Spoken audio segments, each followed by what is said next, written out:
kjo pjesë politike që kemi kalu ka qenë për kryenici tipike politike një politikanit që quhet Albin Kurti. Unë kujtoj që kjo pjesë politike që kemi kalu ka qenë për kryenici tipike politike një politikanit që quhet Albin Kurti.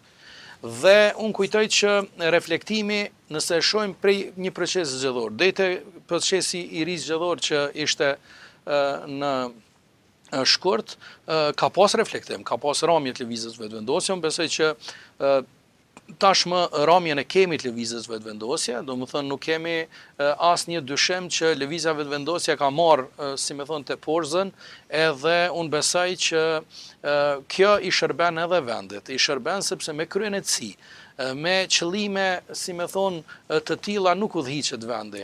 Në këtë formë unë kujtoj që do të ishte mësim për gjithë secilin pastaj që vendi të udhëhiqet mbare mirë, të udhëhiqet me zhvillim, me partner tonë ndërkombëtar dhe të ecet përpara, jo me këtë mendësi të bllokadave, jo me këtë mendësi. Ne jemi sot, sapo flasim, jemi 700-800 milion fonde ndërkombëtare nën sanksione ndërkombëtare. Pastaj u pezullu edhe dialogu strategjik me Shtetet e Bashkuara të Amerikës. Nëse flasim këtu, kemi 10 kontrata njëbërëmore të cilat kanë ndodhur pikërisht në sytë e kësaj qeverie. Ju kujtohet që kur kanë ardhur këta, kanë ardhur për kundër hajnis, kundër shumë proceseve, ndërsa këta janë kampion të këtyre proceseve. Shiqeni, nëse shohim 3000 kontrata njëbërimore, 3000 kontrata njëbërimore janë produkt i një kontraktimi 1-1. Pra nuk është bërim i një si me thonë, konkurrence reale në treg, por thirrje e kontraktimit një nga një. Këtu flasim për miliona, vetëm këtë dimër,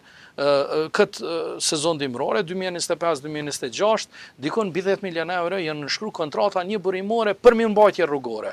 Imagjinoje kur nuk ka ndodhur në Kosovë, mirëmbajtja rrugore të nënshkruhet me kontrata njëbërimore.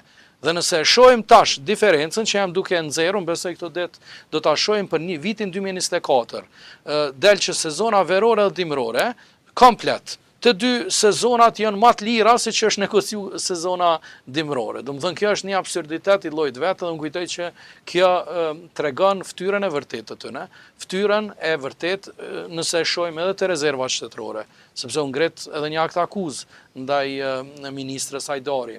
Kemi realisht nëse flasim për energji, ju kujtohet zoti Kurti kur thonte që ne nuk marrim, ne jemi patriot, nuk marrim rrym nga Serbia. Sot ku jemi? Sot kemi miliona euro të cilat harxhohen pikërisht ndaj njerëzve të cilët realisht janë edhe të armatës të Serbisë. Në këtë logjikë unë kujtoj që ky elektorat, kjo mos është mush me këtë realitet politik në cilin kemi kaluar, dhe unë besoj që